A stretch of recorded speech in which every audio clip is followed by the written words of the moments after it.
hadhil arkan sittatu arkanun lil umrati la adhuha bi arafati wa yajibu biha tartibu jami'i arkaniha.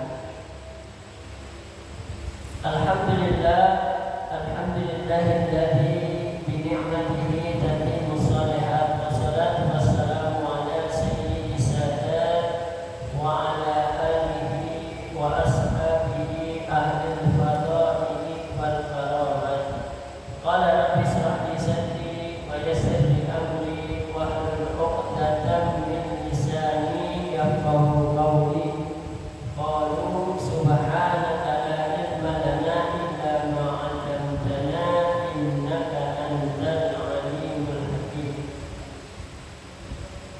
Al-mukarramun wal muhtaramun wa bil khusus kita bersama Ustaz Abdul Khair, kita doakan dengan doa ucapan mata'anallah bi kulli hayatihi wa nafa'ana bi ulumihi fid dharain amin. Semoga Allah Subhanahu wa taala memanjangkan umurnya, menyehatkan badannya, memudahkan segala urusannya, memperluas rezekinya dan ilmunya, manfaat bagi kita semua. Amin.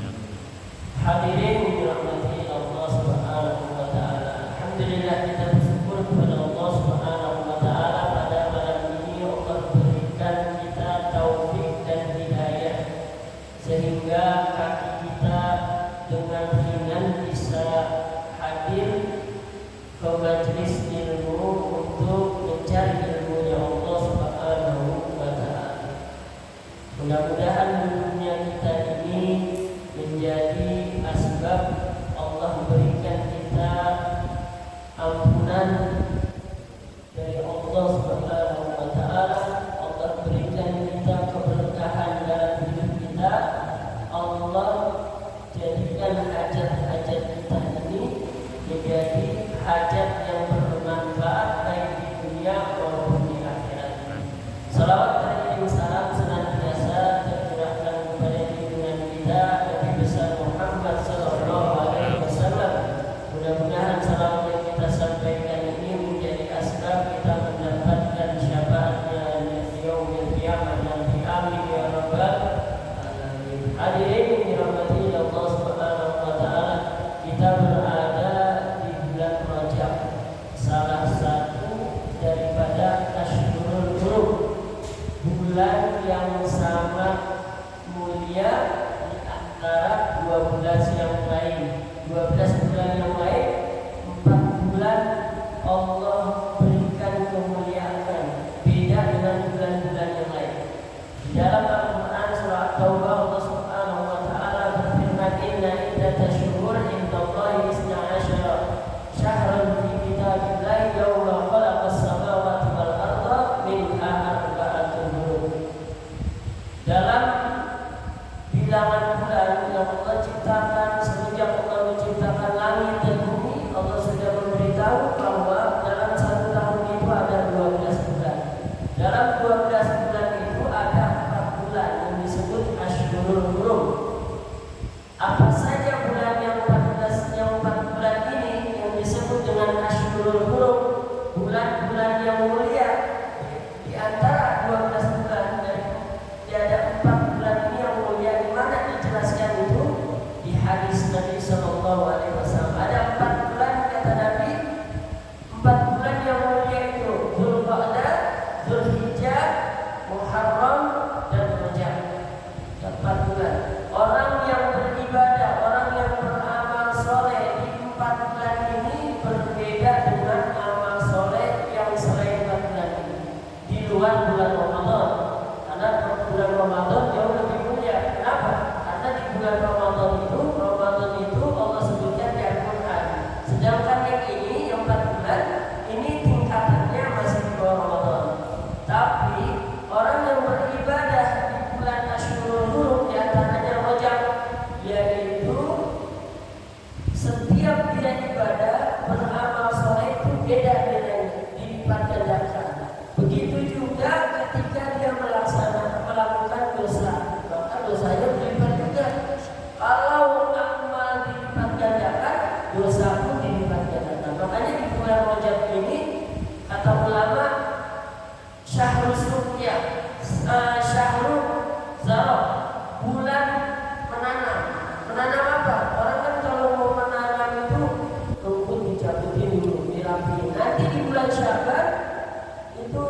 syahrul suqya, bulan menyirami.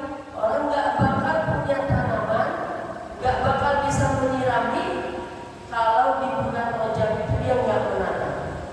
Nanti di bulan Ramadan hasilnya bulan Ramadan orang bisa getol ibadah di bulan Ramadan, bisa semangat di bulan Ramadan kalau di bulan Rajabnya itu sudah di bulan Rajabnya itu mulai ditanam, di bulan Syaban mereka mulai menyirami.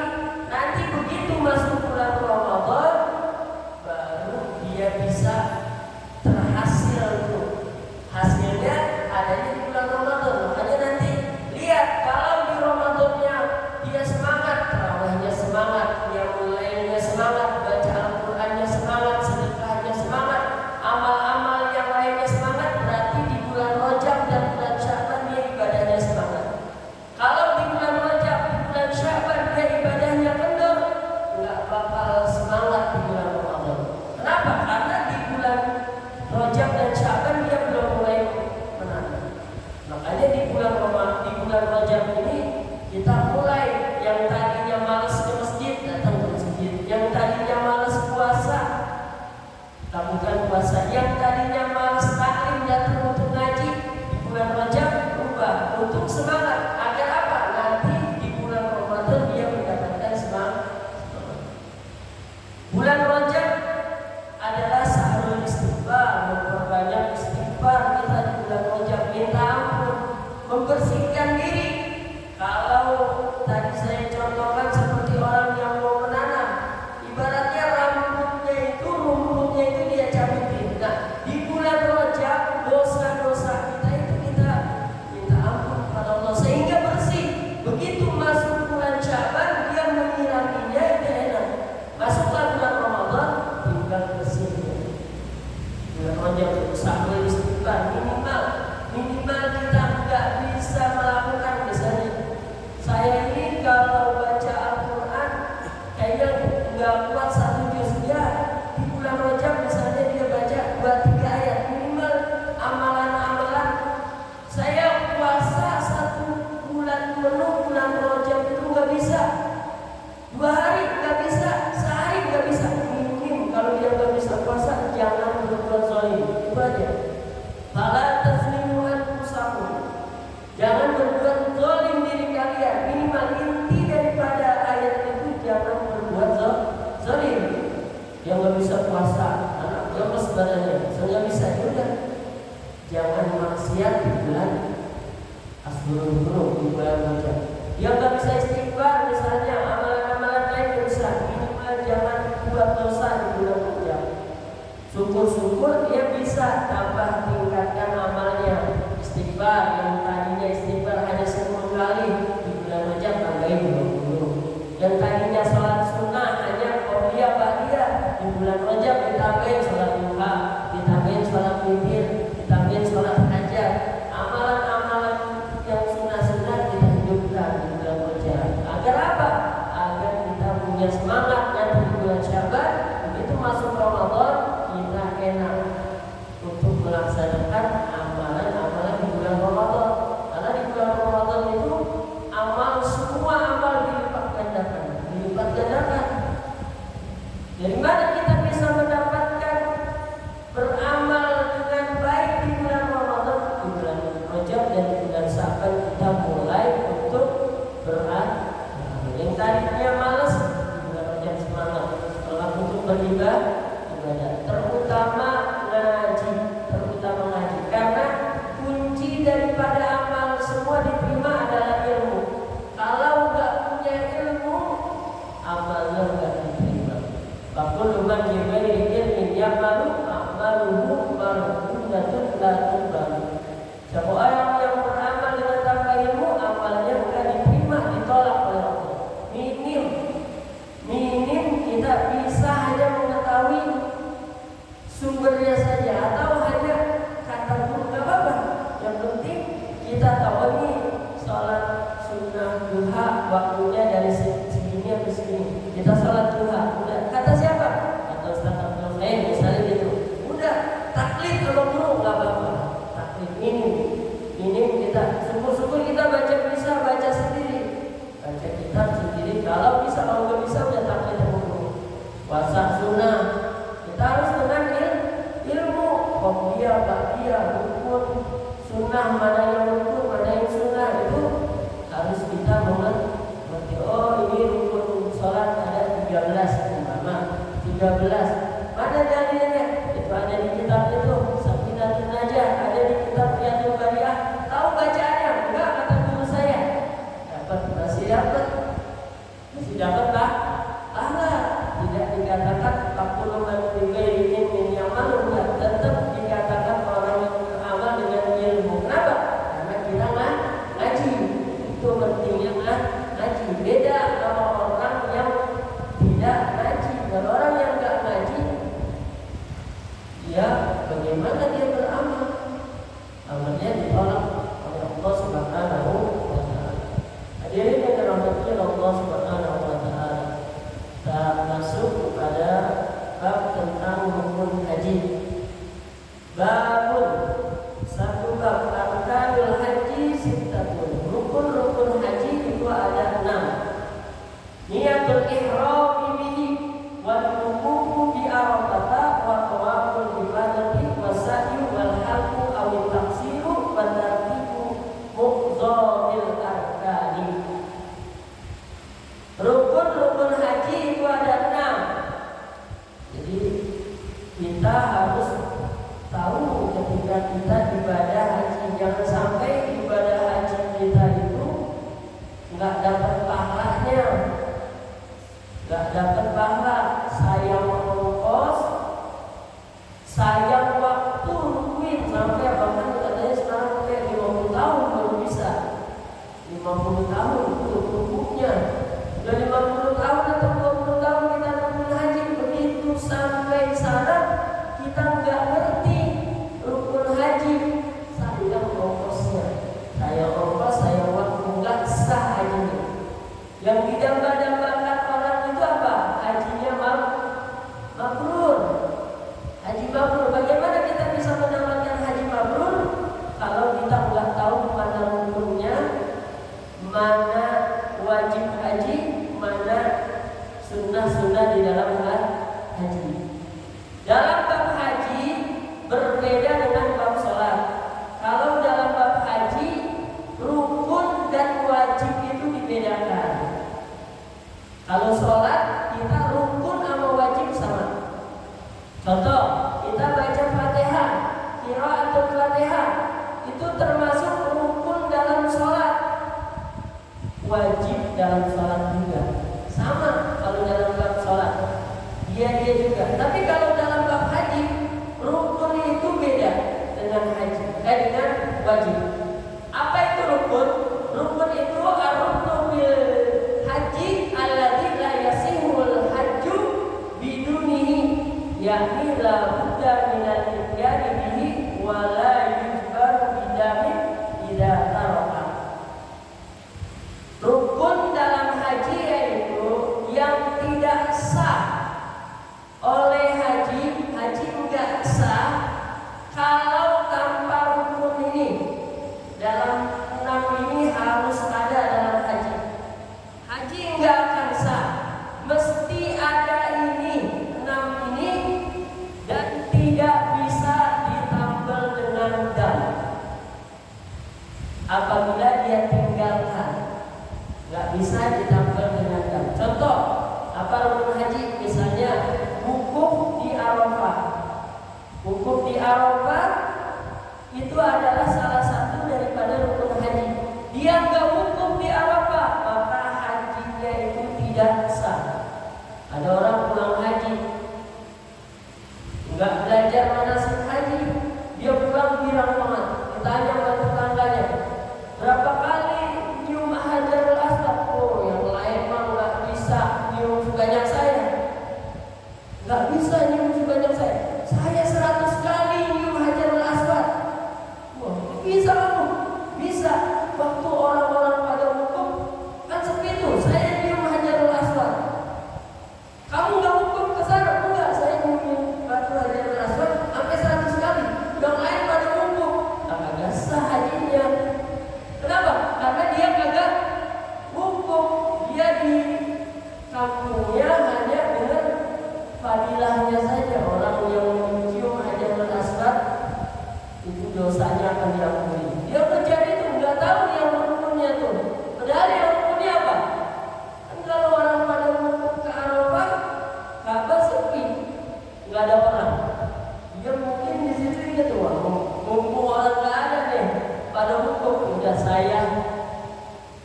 menyium Hajarul Aswad. Karena nggak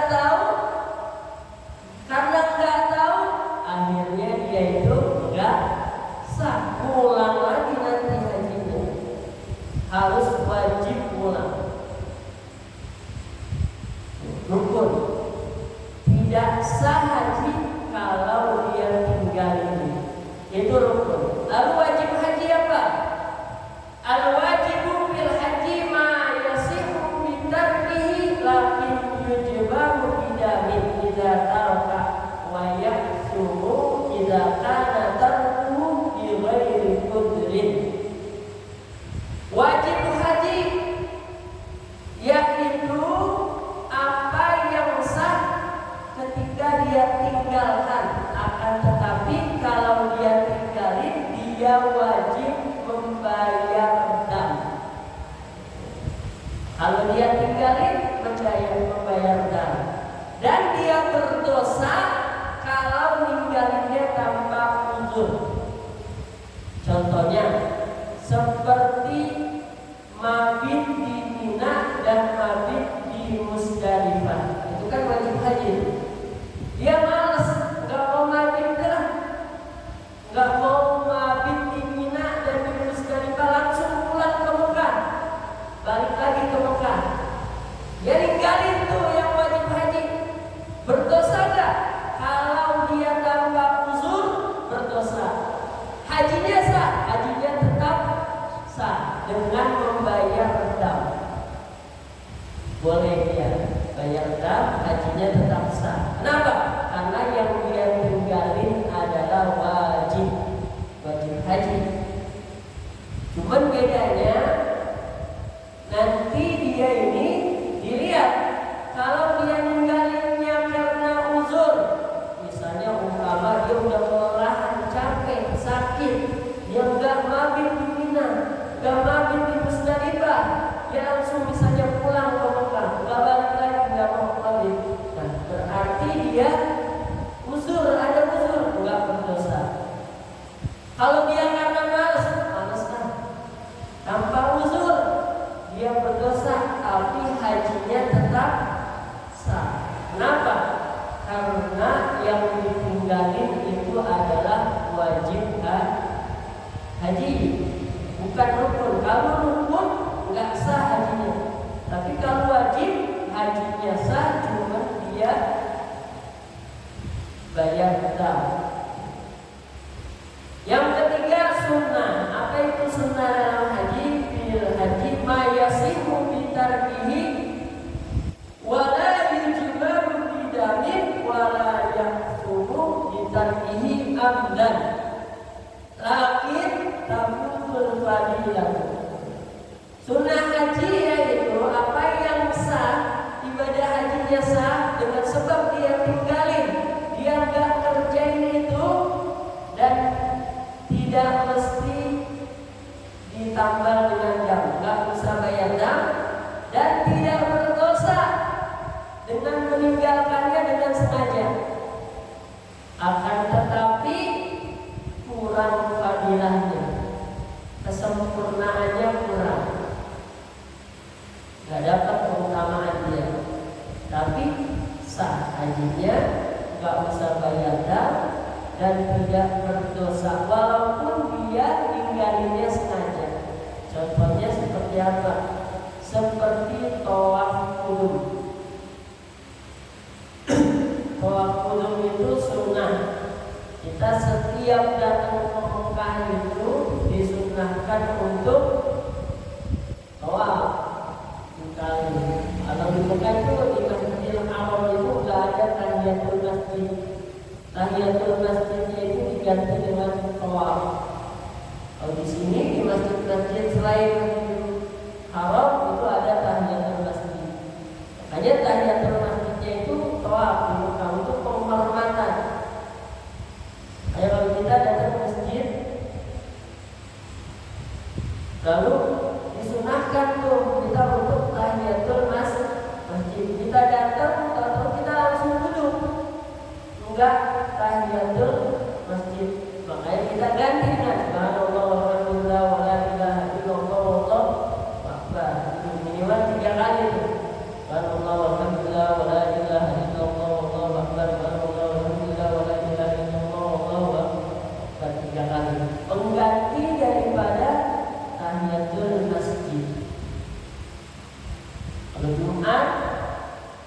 Bisa satu paket, yang sunnah itu bisa digabung dengan yang sunnah.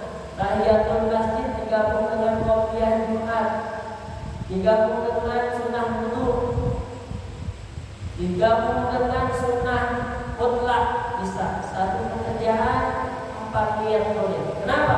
Karena yang sunnah dengan yang sunnah. Hanya nanti di akhirat itu di akhirat itu ada orang yang di surga, ada orang diceritakan orang yang derajatnya itu lebih tinggi dari orang tersebut. Padahal ini seorang gurunya, itu enak banget murid saya di atas mengajarnya. Ternyata ini murid begitu dapat pelajaran dari guru diamali. Amalnya sedikit, tapi dia punya siasat. Setiap puasa sunnah digabung sama dia. Puasa Rajab digabung dengan Senin Kamis, digabung dengan Ayyamul Bid. Puasanya sehari tapi niatnya banyak, maka pahalanya itu banyak. Salat sunnah 2 rakaat digabung sama dia.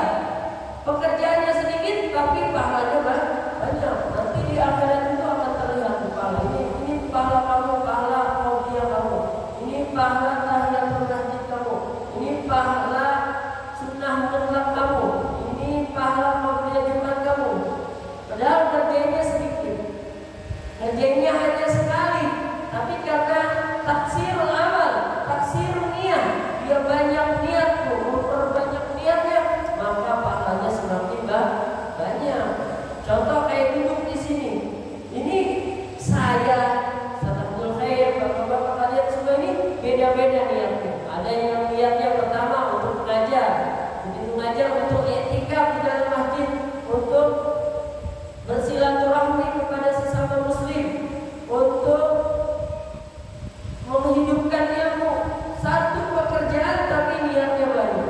Ada yang toh duduk untuk mendengarkan ilmu saja, maka mendapatkan pahalanya satu. Tapi kalau yang niatnya banyak, satu perbuatan pahalanya banyak. Makanya tergantung daripada niat.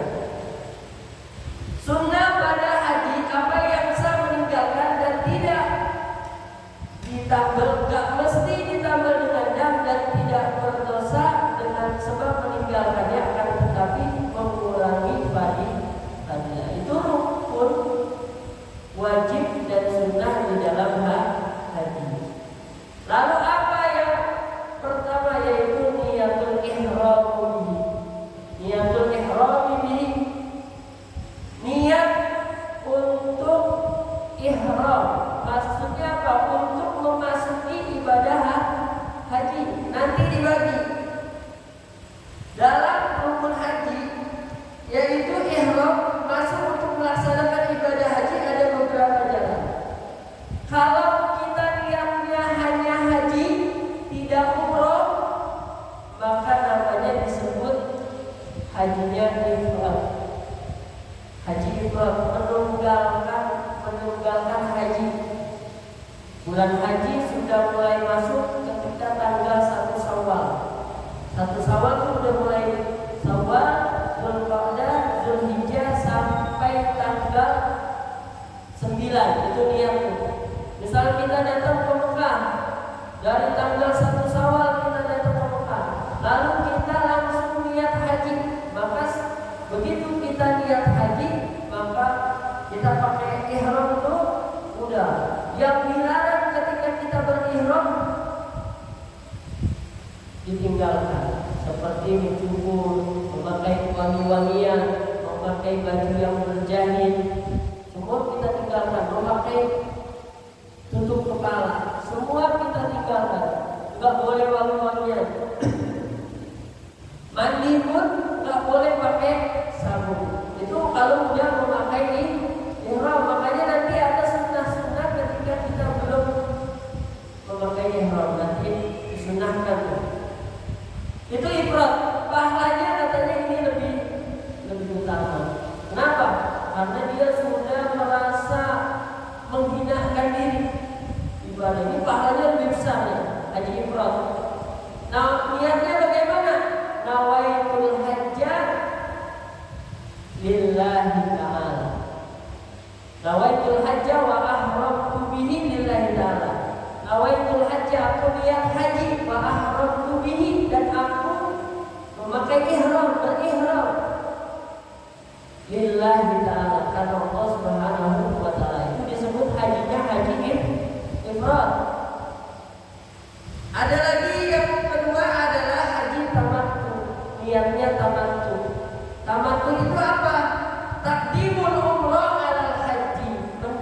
melakukan umrah atas haji. Jadi dia datang ke Mekah langsung di bulan haji, mulai dari Syawal, Zulqa'dah sampai tanggal 9 Zulhijjah dia niat umrah.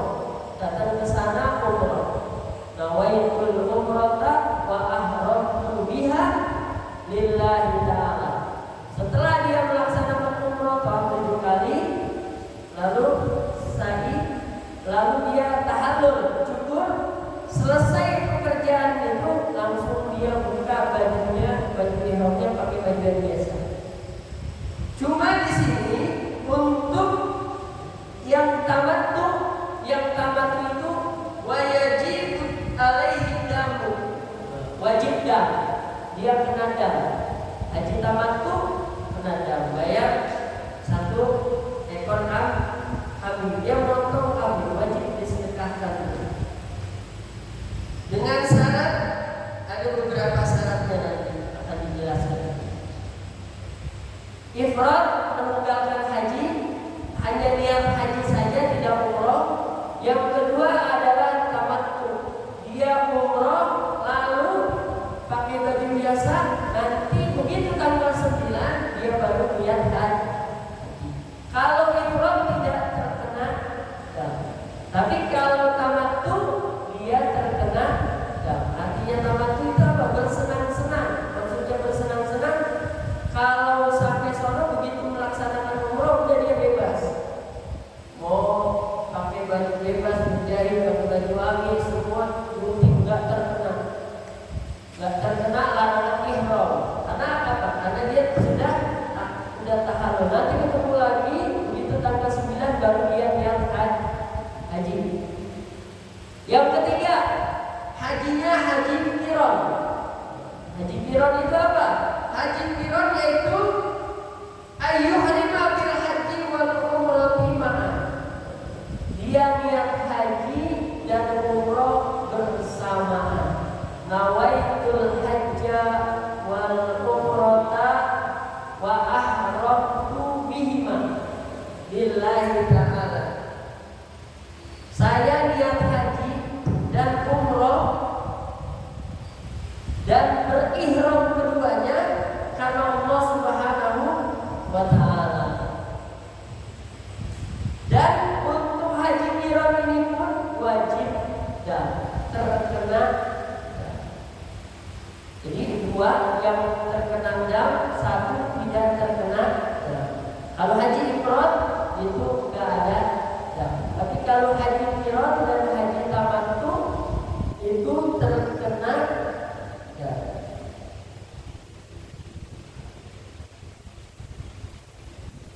Lalu apa sunnah-sunnah ketika dia mau ihram? Sunnahnya pertama diantaranya menggunting seluruh, mencukur seluruh rambut.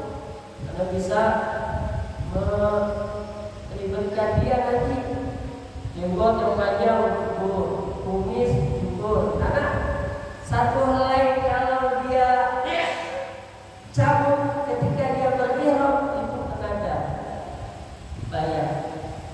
Hanya biar nggak ribet juga. Semua bersihkan, cukur, rambut cukur rapikan. Semua bulu dicukur, dirapikan. Yang kedua dari yang sunnah-sunnah, yang kedua adalah mandi untuk ihram. Mandi ketika dia mau pakai pakaian ihram, dia disunnahkan mandi. Nawaitul ghusla li ihram. Untuk ihram. Aku niat mandi. Bahkan wanita yang sedang haid pun dia diperintahkan untuk mandi. Ketika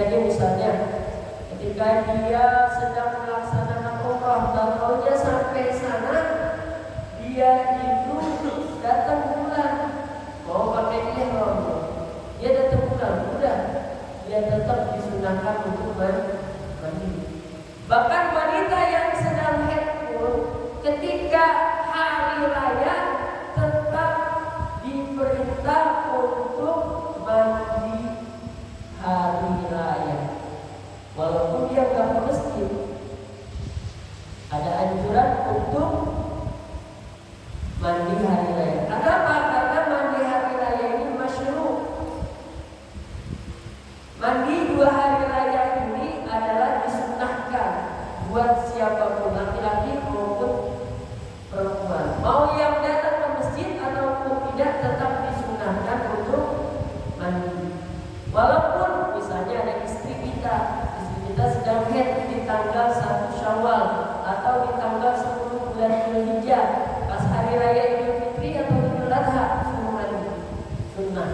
mendapatkan kesunahan.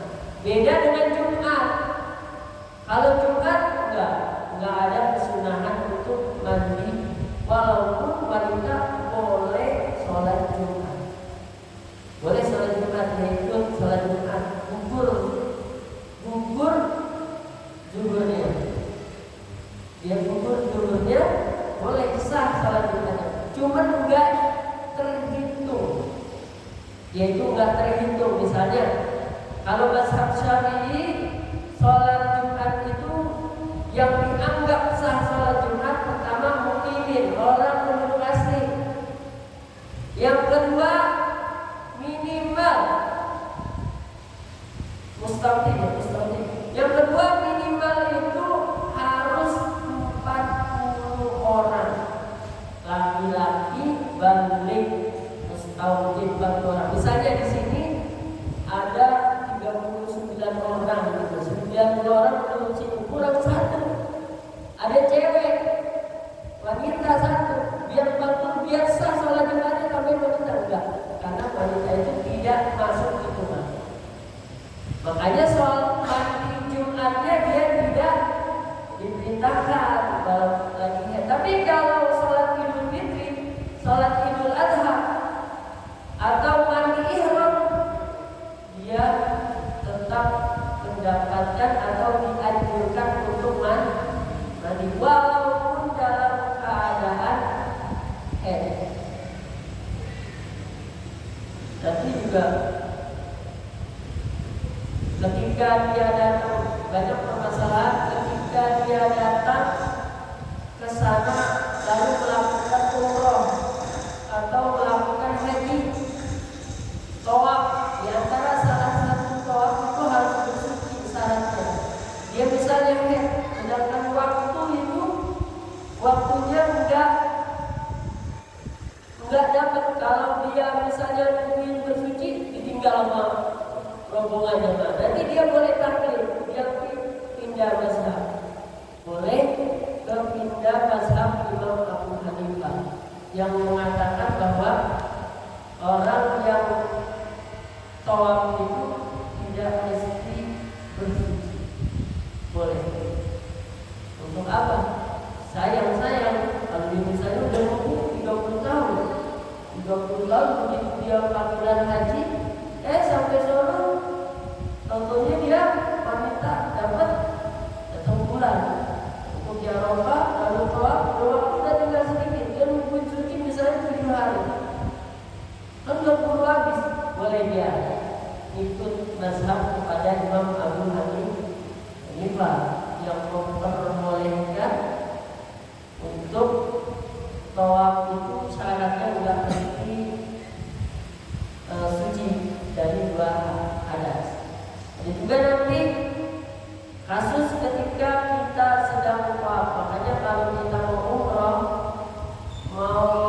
atau mau haji, kita selama di Mekah itu kudunya pakai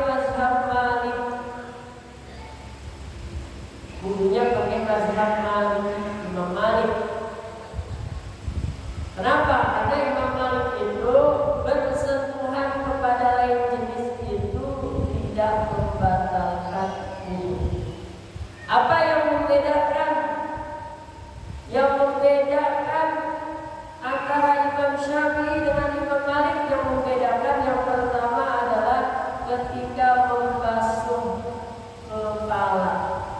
Kalau di mazhab Syafi'i hanya sehelai rambut sah, tapi sunnahnya ini semua sampai terkena air semua kepalanya. Di mazhab Syafi'i sunnah, tapi di mazhab Maliki wajib. Rukunnya harus seluruh. Makanya kita kalau wudu mazhab Maliki, kalau kita lagi umroh atau haji, wudunya ikut mazhab Maliki. Itu biasa, kumur-kumur, hidung, muka, begitu tangan, begitu kepala, kita basuhkan. Harus diratakan dengan air. Udah selesai, begitu di kaki. Kalau di mazhab Syafi'i hanya diguyur air aja gitu, air dan air sah.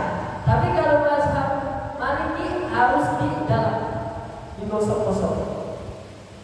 Di sunnah di mazhab Syafi'i wajib di mazhab Malik. Kita selama di Mekah itu wudunya seperti itu. Jadi begitu kita tawaf, begitu senggol, kita nggak bakal batal. Tawafnya karena sayang kalau tawaf itu kan 7 kali. Begitu 2 kali putaran kesenggol orang balik lagi. Apalagi kita pegang istri, nggak bisa umroh bareng sama istri. Boleh tuh kita pegang nggak apa-apa. Karena kata kita wudunya mazhab pegang. Takut pada istri ada aturnya, kalau bilang ini kan repot jadinya. Nggak ada lagi di rumah. Pakai mazhab Maliki. Istri pakai mazhab Maliki, begitu setelah nggak batal, kita pegang aja. Satu dua. Tetap ini. Nggak apa-apa. Repot kalau misalnya punya pegang istri, sama bilang, bulan-bulan punya istri. Jadi lagi. Lalu niat itu adanya di mana? Niat itu adanya di hati. Batalan uzuru sunnah. Melapaskannya sunnah. Nawaitul hajja wa ahramtu bihi lillah ta'ala. Kita lapasin sunnah. Untuk apa? Yusa'ida al-lisanu al-qalbah. Untuk menolong oleh lisan akan hati. Lisan itu menolong hati. Ketika kita berniat nawaitul hajja wa ahramtu bihi lillahi ta'ala, langsung hati masuk. Makanya ketika kita sholat pun sunnah dalam usalli fardhu dhuhri arba'a raka'atin mustaqbilal qiblati adaan ma'muman aw imaman. Allah, begitu kita Allah di hati langsung. Saya niat sholat zuhur. Allahu Akbar. Lisan ucap masuk ke dalam hati langsung.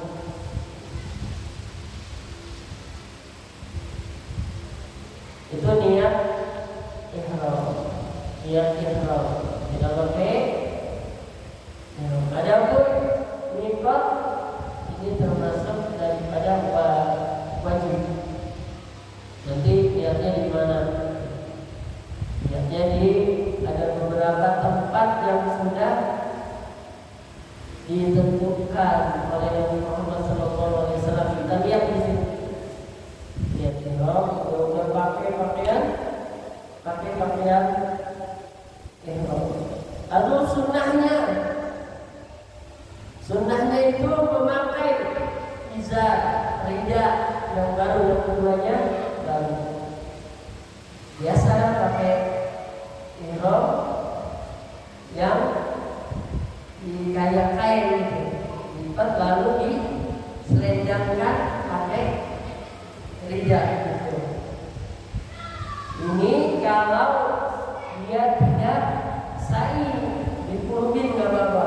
Tapi kalau dia sa'i minimal yang kanannya dibuka. Berarti ini kanan terbuka. Kalau pas dia lagi sa'i, itu kanannya terbuka ini. Kalau nggak sa'i dia tutup. Kenapa? Karena kalau misalnya dia begini jalan-jalan kan sa'i begini. Apa? Ya. Bolak-balik kan dia tangannya ribet. Makanya ini lidahnya biasa yang ini tidak. Dan tidak berjahit. Maksudnya tidak berjahit itu apa? Tidak boleh ada lipatan, tidak diikat. Kalau misalnya pakai amber disangkutin doang nggak apa-apa, itu tidak terhukum dengan berjahit. Iya, yang dimaksud tidak berjahit sekarang kan orang salah paham. Maksudnya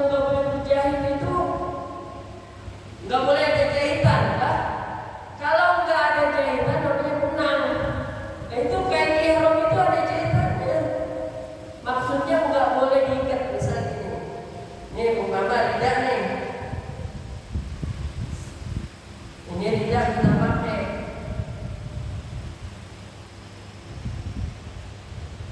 Ini tidak kan kita pakai nih buat tutup ini nih. Ini kalau kita ikat begini nih, ini namanya berjahit.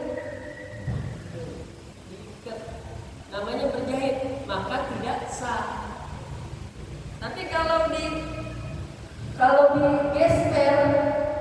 kalau misalnya di sini pakai gesper, kalau hanya dicantol begini nggak apa-apa. Cuman kalau dia sudah lipetin lagi, dilipat itu berjahit, maka nggak boleh. Itu yang dimaksud. Kadang kan orang salah paham, salah jelasin tentang boleh berjahit itu yang nggak ada jahitannya sama sekali, nggak bisa. Itu ihram. Tatyibul badan guna lidah. Sunnahnya pun sebelum kita pakai ihram, pakai wangi-wangian. Di mana? Di badan. Ini ada bodinya. Sebelum dia pakai ihram, bersihin badan, pakai wangi-wangian, nggak apa-apa. Yang penting jangan di lidah. Jangan di kain ihram. Di badan boleh. Sini. Lubsu na'lain, pakai dua sendal. Panas. Ini juga banyak kesalahan. Banyak kesalahan sendal. Dia masuk ke WC, sendalnya takut hilang, dia kantongin. Pakai tas. Itu sendal bekas masuk ke WC ada najis. Dia sholat di situ. Dia tawaf, bawa najis. Udah tinggal aja sendal. Atau dia pakai plastik, jangan sampai dipegang. Kalau plastik apa gitu. Yang penting jangan ada sendal yang najis itu pakai kita. Minimal. Sendal taruh deh misalnya kan banyak tuh di Masjidil Haram tuh, bolong-bolongan. Bener-bener tuh banyak. Takutnya salah. Eder. Kalau sendal sono, ambilnya di sono. Nggak ketemu.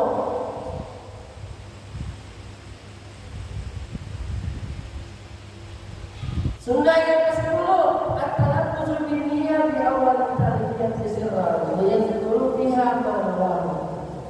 Talaffuz niyyah di awal labbaik Allahumma labbaik dan nawaitul hajja wa ahramtu bihi labbaik Allahumma labbaik labbaik la syarika lak labbaik. Niat itu adalah sunnah. Dan disunnahkan juga untuk orang yang melaksanakan haji. Seyogianya bagi orang yang ihram, dia mengucapkan Allahumma ma'illi haitsu habastani. Ya Allah, halalkan, maksudnya bebaskan saya ketika saya tertahan. Makanya ketika kita begitu ihram, nawaitul hajja wa ahramtu bihi, langsung Allahumma mahilli haitsu habastani. Ketika dia sudah melaksanakan, misalnya dia wukuf di Arafah. Begitu wukuf di Arafah, dia kan masih ada sa'i, masih ada tawaf, masih ada sa'i, masih ada tawaf. Contohnya dia melakukan yang merusak haji. Contohnya apa? Bergaul kepada istrinya. Bergaul kepada istrinya, hajinya rusak. Tapi walaupun hajinya rusak, dia wajib mengikuti rangkaian haji sampai selesai. Tapi kalau dia sudah baca ini Allahumma mahilli haitsu habastani, maka dia boleh tinggalin haji pulang tanpa berdosa. Hajinya tetap nggak sah, nanti pulang lagi.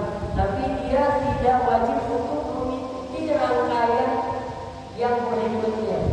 Kenapa? Karena sudah terbebas.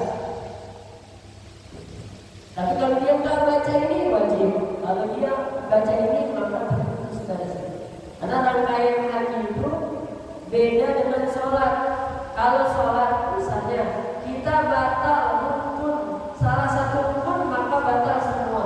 Udah tinggal yang setelahnya atau yang sebelumnya itu belum kita kerjain, udah nggak dikerjain lagi. Bisa kita batal ketika ruku kita batal, maka sujud dan sujud duduk di antara dua sujud dan salamnya itu udah nggak bisa kita kerjain lagi. Tapi kalau haji kita merusak haji, batal haji, rangkaian ibadah haji nggak boleh ditinggalin lebih baik.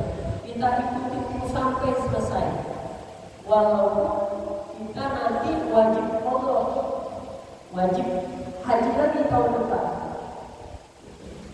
Kalau kita nggak baca doa ini, nggak baca yang ini, Allahumma mahilli haitsu habastani. Ya Allah halalkan saya, maksudnya tahalulkan saya, bebaskan saya ketika saya tertahan. Kalau kita baca ini berarti begitu kita ada yang merusak haji, kita secara otomatis enggak usah mengikuti rangkaian haji berikutnya. Tapi kalau enggak baca ini wajib ikuti sampai selesai. Yang ngomong wajib Musdalifah, wajib Mina, dia tinggalin, tetap dia bayar dah.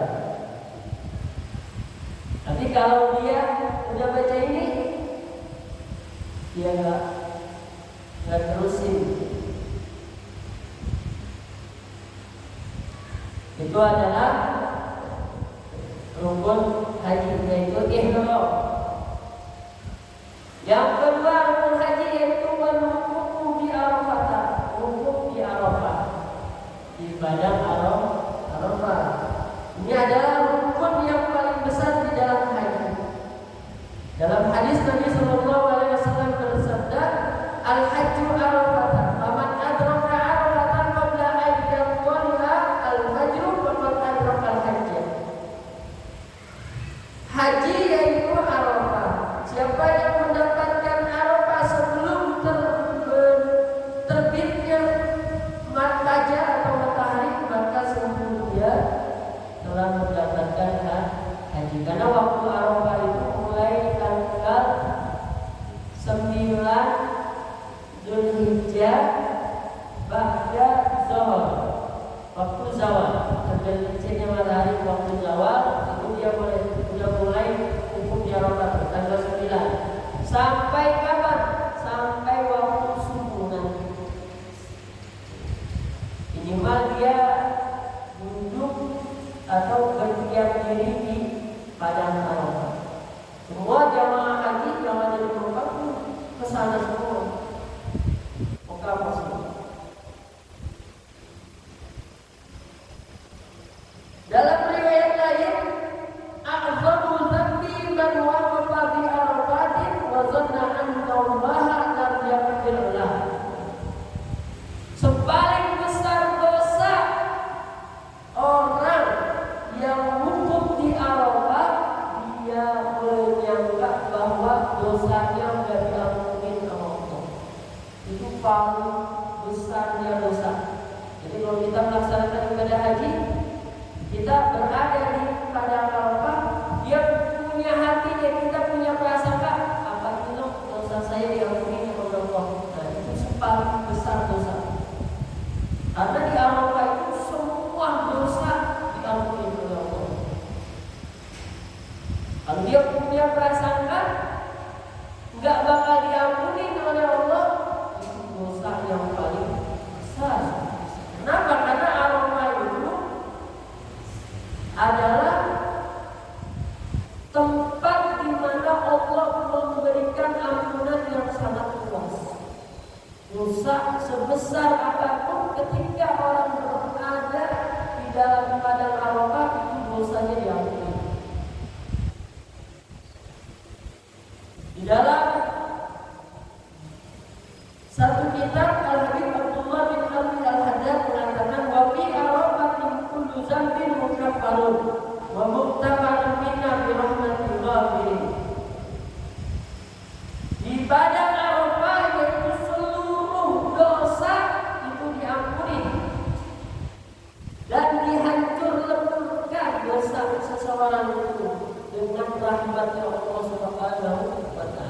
siapa? Kata Al-Habib Abdullah bin Alwi Al-Haddad.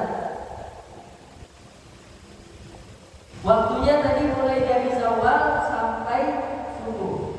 Ukuran orang yang wajib, maksudnya dia di Arafah, ukurannya sebatas apa sih?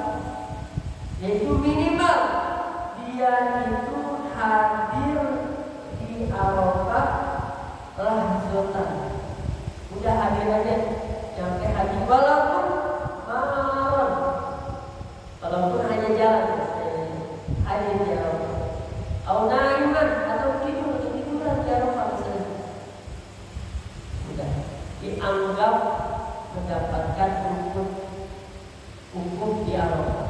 Minimal syukur-syukur dia itu kalau misalnya dari zawal, dari zuhur, syukur-syukur dia baca amalan-amalan.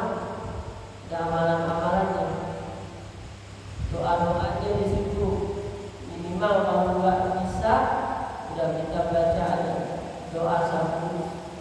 Rabbana atina fid dunya hasanah wa fil akhirati hasanah wa qina adzabannar. Rabbighfirli wa liwalidayya wa tub 'alayya rabbighfirli wa liwalidayya wa tub 'alayya. Minta banyak ampunan dan minta kebaikan di dunia dan di akhirat. Udah baca itu. Atau misal kita bawa ratib, buku ratib ke akal baca ratib aja. Baca sholawat, baca ratib, penting di padang Arafah itu manfaatkan. Nanti dosa-dosa kita begitu keluar dari Arafah, kita jadi seperti anak yang baru lahir, nggak ada dosa sama sekali. Hanya ada seorang ulama dia pengen tahu dosa seseorang yang di Arafah. Akhirnya dia dikasih kasyaf oleh Allah Subhanahu wa Ta'ala. Begitu orang-orang pada pulang dari Arafah, dia nggak pulang, dia kulit di sini. Dikasih kasyaf oleh Allah, itu dia menyium bau bangkai yang sangat busuk di padang Arafah. Dosa-dosa manusia seluruh dunia.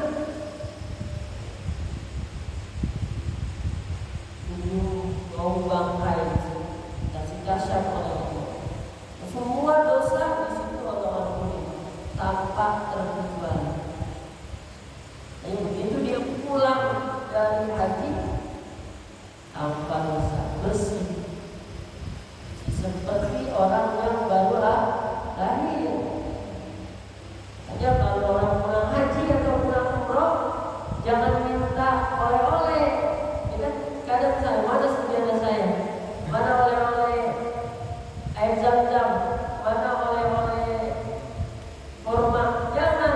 Orang pulang umroh itu kita minta doa sama dia. Kenapa? Karena orang yang pulang umroh itu seperti orang yang pulang haji, pulang umroh seperti anak yang baru lahir, tidak punya dosa. Dia ketika nggak punya dosa, doanya diijabah. Kita minta begitu dia nyampe, selamat Allah, selamat, doain saya biar bisa sampai sana. Begitu dia bilang amin, Allah langsung catat. Tadi enggak, gimana di sana? Itu oleh-olehnya apa? Baru ada. Udah ya kita harapin apa? Kurma, air zam-zam, sejadah, sorban. Jangan itu yang diharapin. Yang diharapin doa. Kalau orang yang pulang haji dan pulang umroh yang diharapin itu doa. Bukannya oleh-olehnya, oleh-oleh kan 13. Doa. Kenapa doa orang yang pulang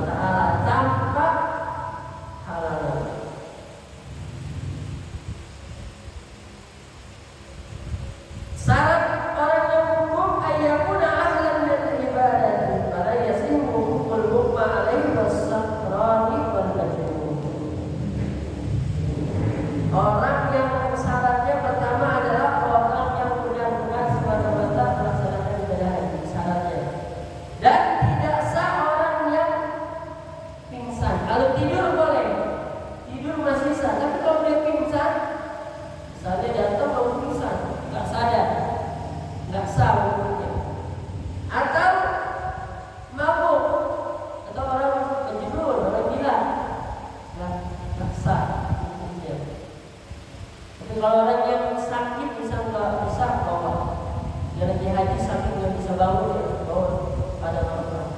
Karena haji itu Arafah. Haji itu Arafah. Ibadah yang lain bisa digantikan kecuali Arafah. Sunnah hukum yaitu mandi untuk wudhu. Sebelum kita wudhu ke Arafah mandi dulu. Nawaitul ghusla lil wudhu. Saya lihat mandi untuk wudhu. Lalu duhulu Arafah ba'da zawal. Minimal masuknya itu habis zuhur. Walaupun boleh sebelum zuhur kita datang udah pagi langsung ke Arafah. Enggak apa-apa. Sunnahnya masuknya begitu waktu zawal. Waktu zuhur baru masuk. Walaupun boleh sah sebelum zuhur masuk, tapi sunnahnya masuk waktu al-jam'u bainal asraini az-zuhr wal asr taqdiman. Sunnahnya juga menjamak. Misalnya jamak itu jamak antara zuhur dan asar, jamak takdim. Kita di Mekah tuh, kita di Mekah sholat dulu, sholat zuhur dan asar di jamak. Sunnahnya, walaupun boleh nanti habis zuhur tuh di Mekah, langsung kita berangkat ke Arafah, nanti di Arafah baru sholat asar, nggak apa-apa. Tapi sunnahnya jamak. Nanti begitu masuk Arafah, zawal kita mau pulang sore itu udah sholat asar lagi. Sunnahnya juga memperbanyak zikir ketika berada di padang Arafah. Di antara tasbih, Allahu akbar, wa la ilaha illallah, Allahu akbar, tahlil, la ilaha illallah. Udah enak banget dah disusun sama al-Habib Abdullah bin Al-Haddad Al-Habib bukan Abdurrahman Al-Atas Ratib. Baca ratib udah ada semua, ada tahlil, ada tasbih, ada baca Al-Quran tilawah, ada salawat atas Nabi, ada doanya. Itu udah ratibnya dibaca, bawa ratib, itu di padang Arafah baca ratibnya. Itu udah komplit. Tasbih ada, tahlil ada, Al-Quran ada, sebagian ya dilatih. Itu baca ratib aja. Dan memperbanyak sedih, nangis di padang Arafah. Jangan ketawa-tawa di sana. Di sana ketawa-tawa. Sedih apa? Sedih melakukan dosa kita. Ada yang baru tobat umur 40 tahun, ada yang baru tobat umur 50 tahun baru berangkat haji, sedih. Ada yang baru sholat umur 45 tahun baru sholat. Kita sedih, minta ampun di sana. Gunakan waktu di Arafah itu untuk memperbanyak sedih, memperbanyak nangis atas dosa-dosa kita, dan berharap bahwa dosa kita itu diampuni. Karena sebesar apapun dosa seseorang itu, abang maghfirah Allah itu lebih luas maghfirah Allah. Kita melakukan dosa sedunia, kita melakukan dosa, ampunan Allah itu lebih luas ampunan Allah. Syaratnya, sunnahnya juga menghadap kiblat. Menghadap kiblat, doanya menghadap kiblat, arah kiblat, ketika dan bersuci.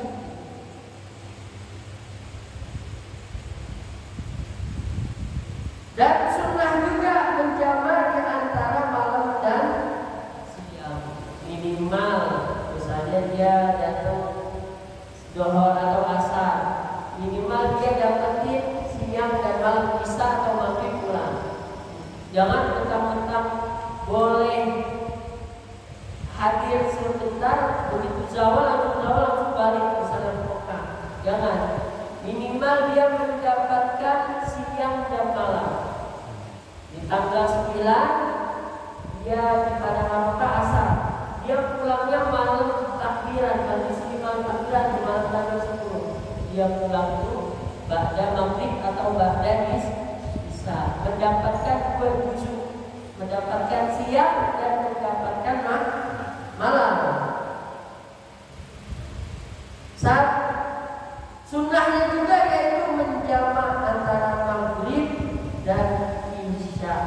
Jadi maghrib dan isya harus dijamak.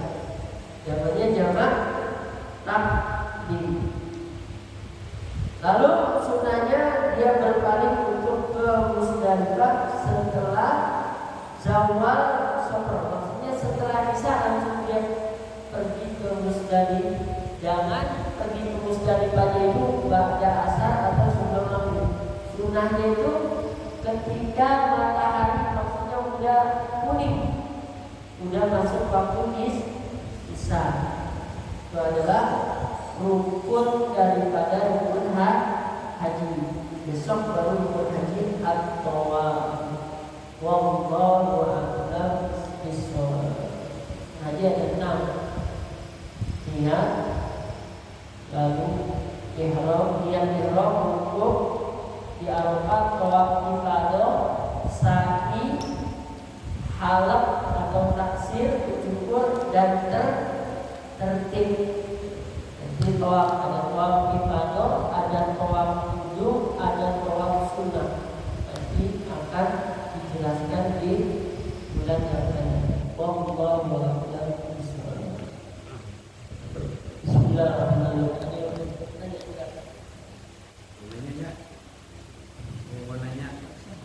Ada yang mau berangkat haji? Ada yang mau berangkat haji? Ada yang duduk, ini yang pada mau. Jadi kalau kurang jadi kalau umrah makanya kalau umrah langsung aja ke masyarakat nanya sayang ongkos 35 juta begitu sampai sana cuma kayak jalan-jalan di Taman Safari doang. Ya, jalan-jalan ke Monas sama kita cuma lihat-lihat doang. Tapi kalau kita umrah itu pakai ilmu, pahalanya juga banyak. Kayak kalau umrah usahakan nanya dulu. Ini saya kalau umrah bekal apa aja, bacaannya apa aja, niatnya bagaimana. Walaupun kadang kan travel itu nggak mungkin sepenuhnya, paling yang rukun doang, yang sah doang, sedangkan yang sunnahnya nggak diajarin. Tapi kalau kita nanya mau umrah atau mau ustaz kan nanti dikasihnya yang lebih, sehingga kita harus itu beramal mengerjakan umroh benar-benar mendapatkan pahala yang sempurna dari Allah Subhanahu wa Ta'ala. Bismillahirrahmanirrahim. Alhamdulillahirabbil alamin. Hamdan wa ni'matan bi mazidah. Ya rabbana lakal hamdu kama yanbaghi li jalali wajhikal karim wa li 'azimi sultanik. Subhanaka la nahsi sana'an anta kama asnaita 'ala nafsika wa lakal hamdu hatta tarda. ولك الحمد لله نبيه ولك الحمد بعد الرضا. اللهم صل وسلم على سيدنا محمد وعلى ال سيدنا محمد. اللهم انا نسالك علما نافعا ورزقا طيبا وعملا متقبلا. اللهم انا نعوذ بك من علم لا ينفع ومن قلب لا يخشى ومن دعاء لا يستجاب.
Indosiar RT. Indosiar RT tuh. FPI.